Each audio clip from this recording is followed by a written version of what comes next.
नमस्कार दोस्तों, भारत और ओमान के बीच एशिया कप का मुकाबला जो अंतिम लीग मैच था।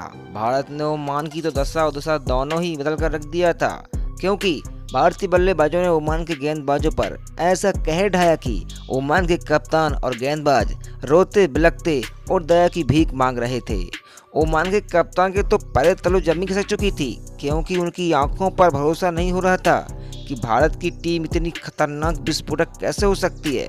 दोस्तों, आखिर कैसे भारतीय टीम ने इतना खतरनाक खेल दिखाया कि पूरा ओमान के साथ पाकिस्तान एशिया दहशत के माहौल में हिल गया। दोस्तों, यदि आप भी भारत की जीत से खुश हैं तो हमारे इस वीडियो को लाइक करिए और चैनल को सब्सक्राइब करिए और हमारे साथ एंड तक बने रहिए।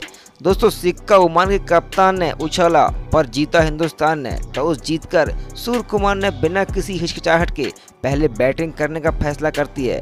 भारतीय टीम के दोनों विस्फोटक सलामी बल्लेबाज मैदान पर दस्तक दे चुके थे, एक और गिल तो दूसरी ओर अभिषेक शर्मा।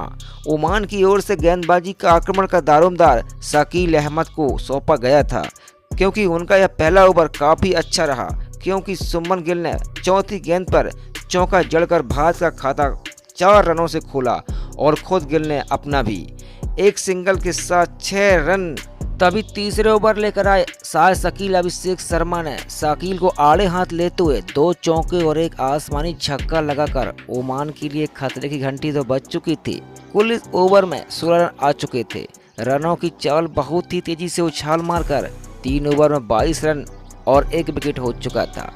अभिषेक शर्मा पूरी तरह आगे बढ़ रहे थे, क्योंकि वह रन गति बहुत ही तेजी से छक्कों चौकों से डील कर रहे थे। 5वें ओवर में अभिषेक शर्मा ने 2 चौके जड़कर ओमान को मैसेज दे दिया था कि ओमान तेरी खैर नहीं, हिंदुस्तान का परचम पूरे एशिया में नहीं पूरे विश्व में चढ़कर बोलता है।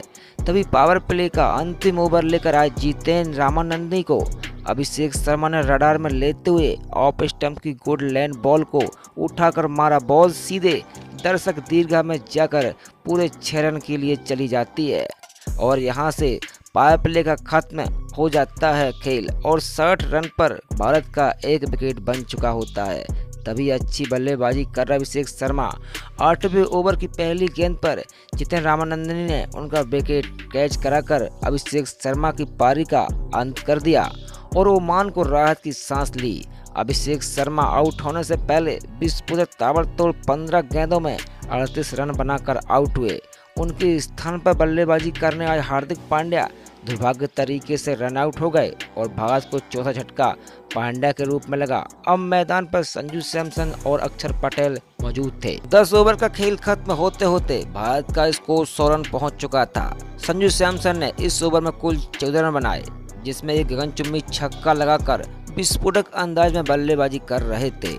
उनका साथ निभा रहे अक्षर पटेल भी विस्फोटक अंदाज में बैटिंग करना शुरू कर ही चुके थे कि वह एक छक्का मारा, लेकिन दूसरे छक्के के चक्कर में आमिर कलीम ने उन्हें आउट कर दिया और भारत को 129 रन पर चौथा झटका लग चुका था।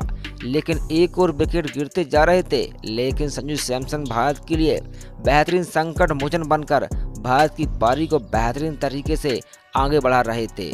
उनका साथ तिलक वर्मा ने भी अच्छी तरह से निभाया था।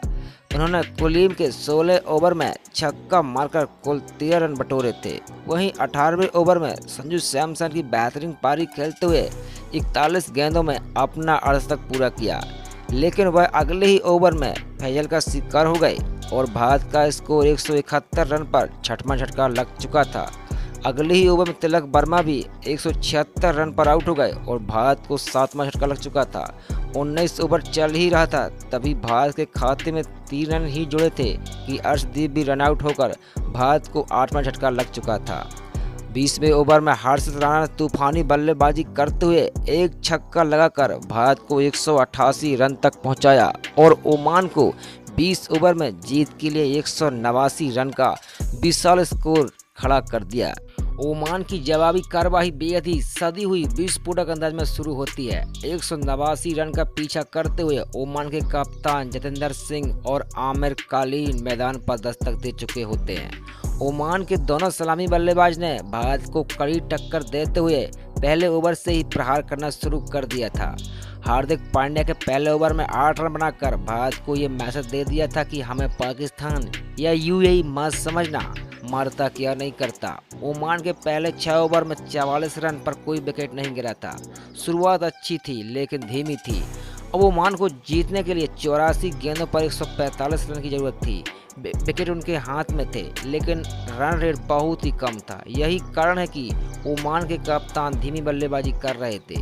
जब तेज गति से रन बढ़ाना शुरू किया तो कुलदीप यादव ने उनके डंडे बिखेर कर रख दिए। 9 ओवर में भारत को पहली सफलता मिली थी। भारत के गेंदबाज ओमान पर भारी पड़ रहे थे लेकिन 13वें ओवर में आमिर कलीम ने अभिषेक शर्मा के ओवर में एक छक्का और एक चौका लगाया। कुल 12 रन बनाते हुए 14 ओवर के खेल की समाप्ति तक ओमान 100 रन बना चुका था, वो भी एक विकेट के नुकसान पर। ओमान पूरी तरह से भारत को कड़ी टक्कर देना शुरू कर चुका था। मैच कांटे की टक्कर पर पहुंच गया था। क्रीज पर मौजूद आमिर कलीम और मिर्जा ने आखिरी 4 ओवरों में विस्फोटक खतरनाक अंदाज में बल्लेबाजी की और चौकों छक्कों की बरसात करना शुरू कर दिया था। शिवम दुबे और कुलदीप यादव को टारगेट करते हुए कलीम ने अपना अर्धशतक पूरा किया। उन्होंने 38 गेंदों में 64 रन की तूफानी पारी खेली।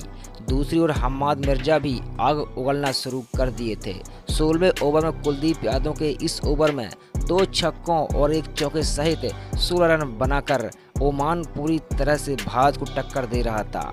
अब ओमान को 16 गेंदों में 40 रन की जरूरत होती है। वहीं दूसरी ओर ओमान के लिए कलीम और मिर्जा के बीच 93 रन की विशाल पार्टनरशिप हो चुकी होती है। हर्षित राणा ने कलीम को 64 रनों पर आउट करके ओमान को जबरदस्त झटका दे दिया था। अब ओमान को 17 गेंदों पर 35 रन बनाने थे लेकिन अंतिम ओवरों की कसी हुई गेंदबाजी के दम पर ओमान 167 रन ही बना पाया और भारत इस मैच को 21 रन से जीतकर अजय रहा। हालांकि ओमान की तरफ से शुरुआत के तीनों बल्लेबाज बेहतरीन बैटिंग करते हुए भारत को टक्कर दे रहे थे लेकिन भारत अंततः इस मैच को जीतकर पूरी तरह से अजय रहा और ओमान का खाता खुलना पूरी तरह से बंद रहा। संजू सैमसन को उनकी बेहतरीन बल्लेबाजी का पुरस्कार देते हुए उनको मैन ऑफ द मैच दिया गया।